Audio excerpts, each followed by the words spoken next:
The Boy at the Back of the Class, Chapter 9. The Big Fight. The next morning, I told Josie, Michael and Tom about the unexpected adventure my mum had taken me on, and they all said they wanted to come with me next time and meet the man in the red turban with the king's heart too. None of them had ever seen the inside of a pomegranate before, so I tried to describe the colour and shapes of the seeds to them on the bus to school.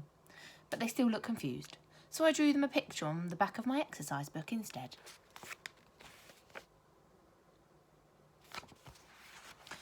I think pomegranates are now my most favourite fruit in the whole wide world. Not just because of the way they taste, but because of how they look. On the outside, they look like extra shiny balls that have been dipped into a bucket of sunset colours like peach and pink and gold. But the inside is even cooler, because when you pull one open, it's like finding a million sparkling red rubies all squashed together inside a round suitcase and bursting to get out. You have to push each one out gently, Mum had said, when she had cut mine open and shown me how to pop the seeds out. See? As if you're plucking out jewels from the roof of a cave. She showed me how to peel off the skin lying between the seeds too, but I didn't like that part so much because the peeling looked like bits of old snake skin like I'd seen in a zoo once. I meant to give the pomegranate to the new boy at home time, but I was so excited that I couldn't wait until then. So as soon as the bell for first break began to ring, I hid the pomegranate under my school jumper and hurried out into the playground with it. We're not allowed to take food into the playground because we're only supposed to eat snacks in the dinner hall, but I wasn't going to eat it or make anyone else eat it, so I didn't think it counted. The new boy followed us out because he knew we were friends now. He had stopped disappearing every break time and only went to have his seclusion during lunchtimes. Even Mrs. Hempsey had stopped coming out during first break and went to the staff room, which I think meant she knew we were the new boy's friends too. Here, I said, as soon as we got into our corner of the playground, and pulling the pomegranate from under my jumper, I held it out to him. It's for you. Josie and Michael looked at each other and Tom looked at me, and we all waited for the new boy to say something. But he just stared and stared, first at us and then at the pomegranate, and didn't say or do anything. "Knew should have put a sticker on it," whispered Tom, shaking his head. Then slowly, the new boy reached out and took the pomegranate in his hands. "Home," he said quietly, his lion eyes getting very big. "I have home." "Yes," I said, "you're home in Syria. I've seen it on a map, you know, map." The new boy fell quiet, and then, for the first time since we had met him, he smiled. Not a small smile, or a side smile, or even a half smile, but a real, proper smile that went from one cheek to the other, and which made his eyes smile too. He opened his mouth to say something, when suddenly Brendan the bully pushed past us. "Gimme that," he said, and he snatched the pomegranate from Ahmet's hands. "Give that back," I shouted, feeling scared and angry all at once.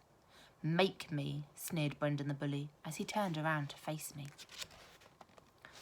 I don't know why, but sometimes when someone you don't like looks at you right in the eyes, they suddenly seem to grow taller and you suddenly seem to grow shorter, even when really you're both the same size.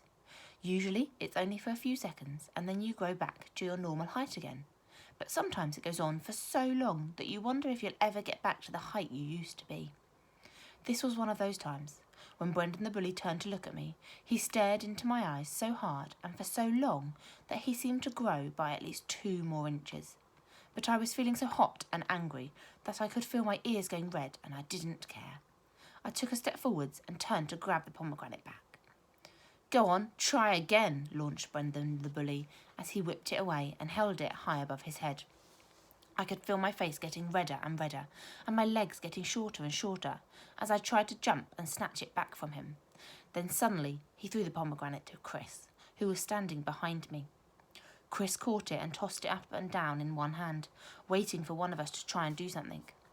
Josie and Tom and Michael all lunged forward towards Chris, but he was too quick and threw the pomegranate to Liam, who quickly threw it back to Brendan the bully. This might have carried on all break time because Brendan the bully likes playing this game and no one has ever beaten him at it. But then, what happened next was so unexpected, so shocking and so fantastic that even Brendan the bully didn't know what to do. because suddenly, with a huge roar, Ahmet ran straight at Brendan the bully, like an angry lion, crashed into him with his head. Brendan the bully fell backwards and onto the floor, his legs swinging up in the air. We all gasped out loud, but Ahmet didn't stop there. He jumped on top, with his face red and patchy, and punched Brendan the bully as many times as he could, shouting something that none of us could understand. Someone behind us cried, "Fight!" and everyone in the playground ran over to watch. But, and this was the most shocking part of all, it wasn't really a fight. You need 2 people, at least, to be fighting for it to be a fight. And Brendan the bully wasn't fighting back. Not at all.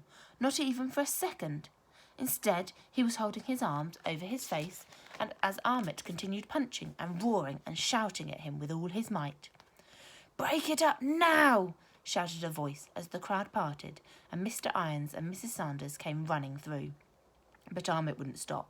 He was like a machine that didn't have an off button, and he continued to punch and punch and punch, just as hard and as fast as he could. "Right, young man!" cried Mr. Irons, and grabbing him by the back of his jumper, Mr. Irons lifted Ahmet up off of Brendan the bully, whilst Mrs. Sanders pulled Brendan the bully back onto his feet. Everyone fell quiet, but I don't know if that was because we were all wondering what was going to happen next, or because none of us could believe that Brendan the bully had actually been hurt. His face was bright red and his eyes looked watery, and there were tiny stones from the playground floor stuck to the sides of his cheek. With a horrible glint in his eyes, Mr. Irons stared down at Ahmet and shouted, "What do you think you're doing, boy? Eh? Eh?" Ahmet stared angrily at the floor and didn't say anything. "Who started this?" shouted out Mrs. Sanders, who was so angry that she had forgotten to look over her glasses and was looking at everyone straight through them instead. I immediately pointed to Brendan the bully, and so did Tom and Josie and Michael. "Right, all of you, with me now," ordered Mrs. Sanders, dragging Brendan the bully by the arm across the playground and into the school. Mr. Irons flicked his hand and pointed to the doors, his nose whistling louder than it had ever whistled before. I followed Tom and Josie and Michael as we all hung our heads and made our way through the crowds. Everyone stared at us, and then stared at Ahmet. His face was even redder than mine, and his lion eyes were so big and wet it looked as if they were drowning. He wiped away an angry tear and looked back over his shoulder.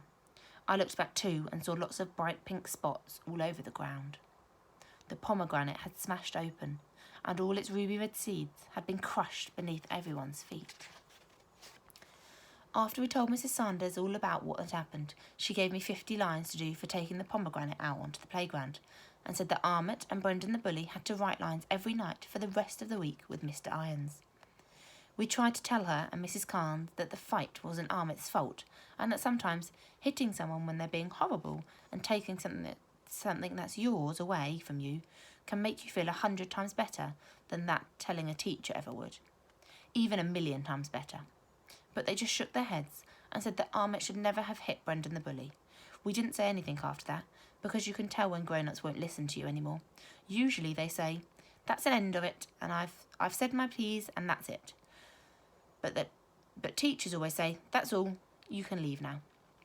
As we left, I told Ahmet that I was sorry for getting him into trouble, and that I would try and find another pomegranate for him. All he did was give me a nod and a thumbs up. I don't think it was his way of telling me not to worry, and that being able to roar like a lion on top of a bully was worth doing lines for, even if it was hundreds of them in a language that he didn't know how to speak yet. As we all went home that afternoon, we talked about the big fight and how Ahmet was going to be famous because he was the first boy ever to have beaten up Brendan the bully. "You wait and see," said Tom. "Everyone's going to want to be friends now, even the cool kids." I guessed Tom was right, but it made me feel sad. If Ahmet made friends with the cool kids, that meant he wouldn't talk to us or play football with us anymore. There's a law that says cool kids can only ever hang out with other cool kids, and that they mustn't ever talk to us, except for when they're put in a group with us by a teacher. I don't know who wrote the law, but Michael knows all about it. I guess his mum must have told him. But it turned out Michael was wrong about the law, because Ahmet never stopped being our friend, not even after he became the most popular boy in the school for beating up Brendan the bully, and not even when all the newspapers in the world made him the most famous refugee on the planet. So that's it. See you soon for chapter 10.